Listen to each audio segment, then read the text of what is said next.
Welcome சொல்லணும் இல்ல வேண்டாம். அதாவது ஒரு 10 கொஸ்டின் எழுதி வச்சிருக்காங்க. அந்த கொஸ்டினை என்கிட்ட கேட்பாங்க. அதுக்கு நம்ம எந்த அளவுக்கு வெட்டியா பேச முடியுமோ அந்த அளவுக்கு நம்ம வெட்டியா பேசணும். இப்ப முதல் கேள்வி கேட்கலான்னு இருக்கேன். First of all, why black, sir? கருப்பு சட்டை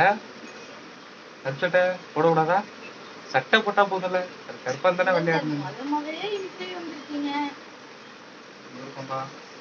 கருப்பு சட்டை அது மங்களகரமா பச்சை கலர் போட்டு. பச்சை கலரா? ஓகே, நெக்ஸ்ட் டைம் ட்ரை பண்ணுவோம். இப்போதைக்கு இந்த பிளாக் தான். உங்க பேர் என்ன சார்?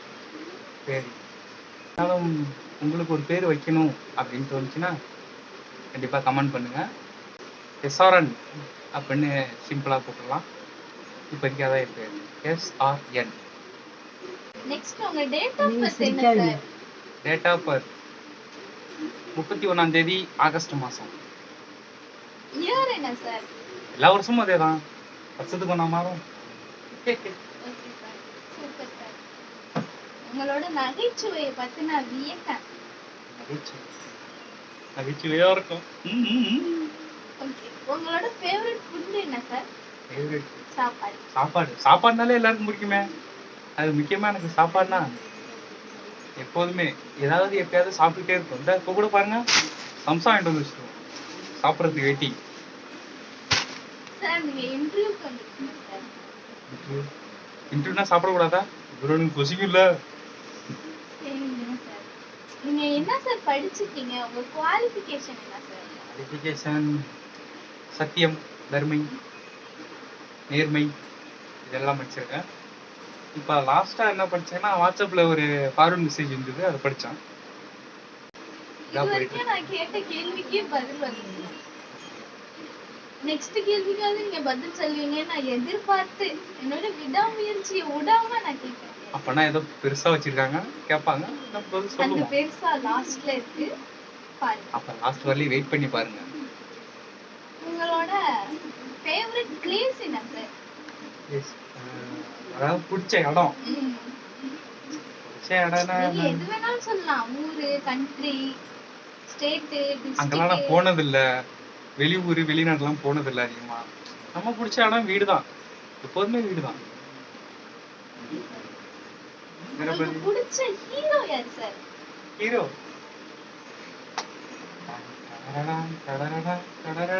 இல்ல புரியல சார். இல்ல, எனக்கு எல்லா ஹீரோவும் பிடிக்கும். முக்கியமா இவங்கள தான் குறிப்பிட்டு சொன்னோம்னா நிறைய பேர் கோச்சிப்பாங்க.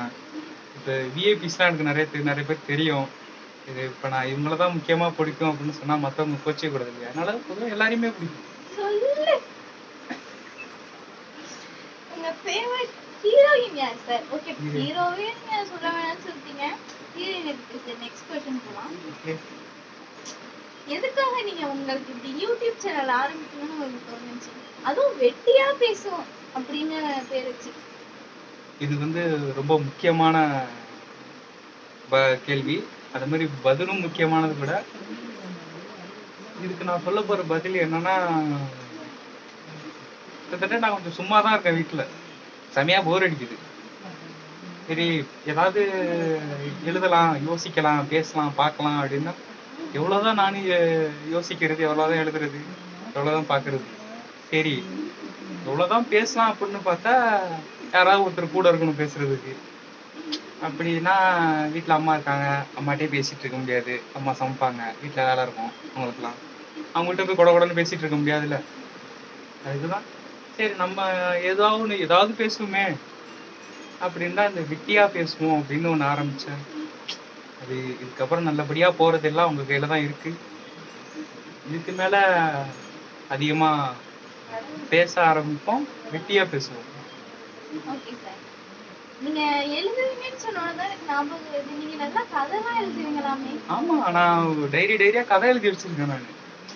அதாவது அதுல எனக்கு ரொம்ப பிடிச்ச கதை வந்து மாய கண்ணாடின்னு ஒரு கதை. அந்த கதையை நான் சொல்லி இந்த வெட்டியா பேசுவோம்ல சொன்னேன்னா எப்படியும் ஒரு 3 மணி நேரம் சொல்லலாம். அந்த மாதிரி நான் கதை எழுதி வச்சிருக்கேன். அதை விட இன்னும் நிறைய கதை இருக்கு. ஒரு ஆண்மகனின் காதல் கதை அப்படின்னு ஒரு கதை இருக்கு.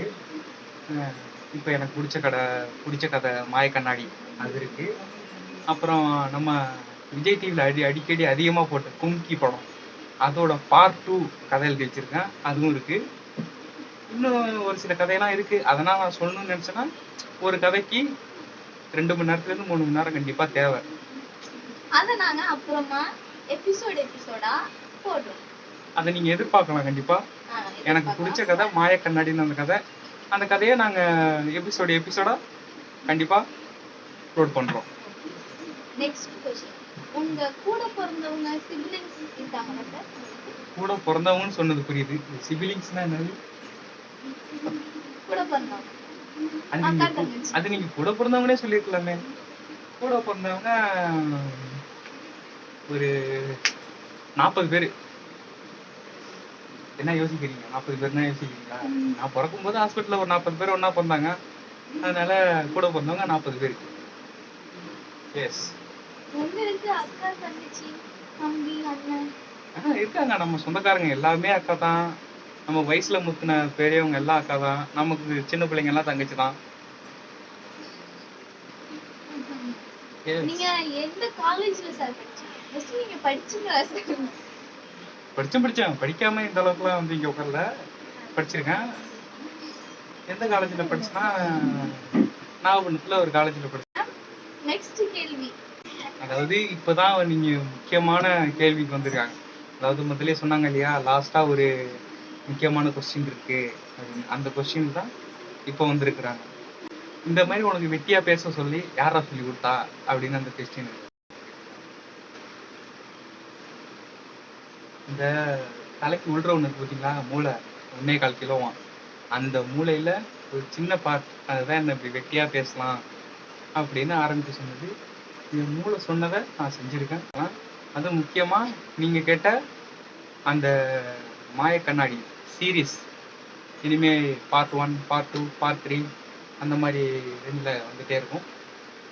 கண்டிப்பா நீங்க அந்த கதையை எல்லாருக்கும் உங்களுக்கு பிடிக்கும். அந்த கதையை நீங்க எதிர்பார்க்கலாம்.